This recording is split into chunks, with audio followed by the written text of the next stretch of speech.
יודעת, זה נורא מעניין. שפעם היו שואלים אותי ממה אני מפחדת, אז הדבר הראשון שהיה עולה לי לראש היה הפחד מלא לראות. היום אני מבינה שהדחף הזה של לייצר דימויים, של לצלם, הוא נובע בכלל מתוך איזשהו פחד אחר. פחד מלשכוח. כשאני מסתכלת היום על הצילומים שלי, אני באמת האמנתי שאני יוצקת את הרגע הזה לתוך איזשהו מרחב שהזמן לא מתקיים בו, שהוא על זמני. אולי איזושהי הבטחה לעצמי שהדבר הזה יש לו חיי נצח.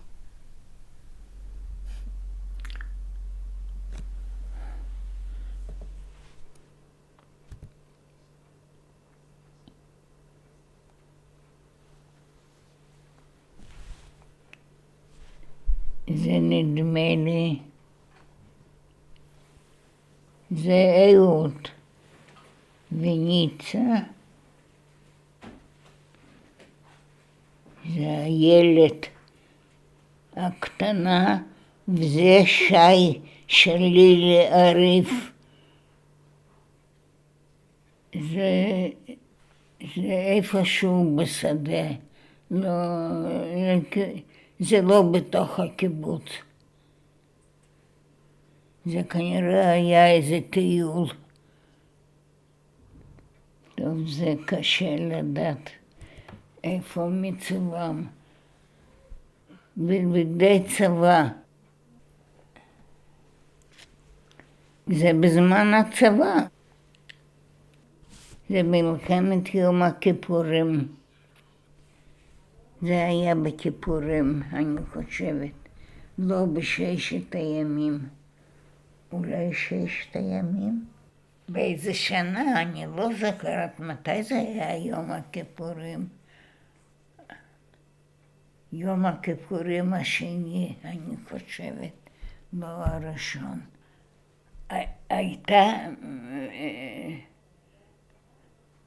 היה מלחמה אחת עם גולדה מאיר. כן? זו הייתה מלחמה שזה התחילה.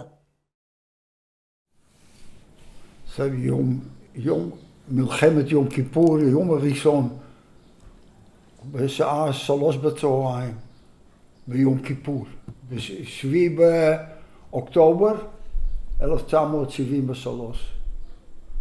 ואז אני שמעתי שיש מלחמה, ועל המדרכה שלנו נסע ינקלה, הבחור שנכנס למדרכה שלנו, זה יעקב גרמרסקי.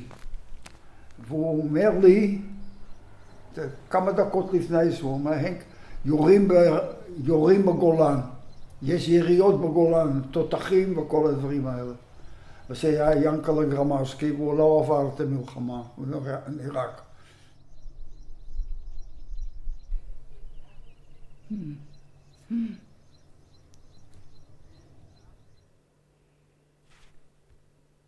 זה נכנסים לאיזה מקלט. לא יודעת איזה מקלט זה היה.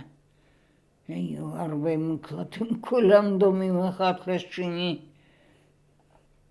הנה זה גם, נכנסים למקלט. זה במקלט, ילדים ישנים, אוי, אוי.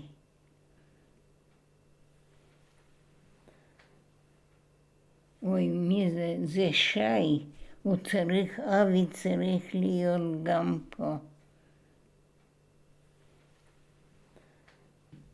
אני יודעת שלאבי היה יום הולדת והייתה מלחמה, ואני בלילה, אני וישקה, עשינו לו שולחן עגול במקלט בלילה, ושמנו לו צנצנת גדולה עם פרחים והמון ממתקים. קנינו מלא ועוגה ושמנו נרות אבל לא מודלקים. וכשהוא התעורר אז ילדים כולם קמו והמטפלת סיפרה לי שרו זה, ואנחנו הגענו, אני וישקה, והם כל כך שמחו כולם. אוי, אנחנו היינו מביאים לו כל יום הולדת שולחן בלילה, מסדרים לו. הוא איננו.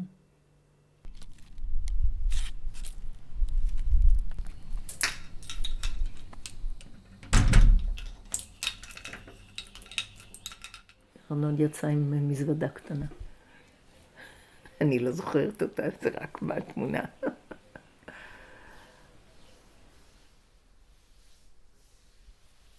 אני זוכרת אותו. אני זוכרת שהלכנו לשם וזה, אבל... ועמדנו וחיכינו עד שתגיע הסעה. ישראל נהרג ב-69. המלחמה הזאת היא ב-73, וארנון הולך למלחמה, ומשאיר הורים שכולים. זה אח של ארנון. הוא היה בצבא, אנחנו אז היינו ואימא שלו בקייטנה בחיפה עם כל הילדים. ואז באו והודיעו שהוא נהרג. אוי, זה אני לא אשכח. איך קראו לו? ישראל. ישראל.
פעולת הצילום היא גם רגע של בריאה.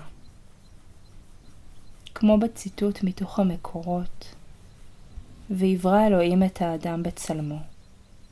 בצלם אלוהים ברא אותו. רגע כזה של בראשית טומן גם את המוות בתוכו. הוא לוחת תנועה בעולם, נשימה מרחפת, הגוף שהופך לחומר, והחומר שנפרד מהמצע. הרגע ההוא חדל מלהתקיים. הוא לא ישוב להיות. ואני מבקשת רק עוד קצת להאחז בו, להחזיק אותו קרוב.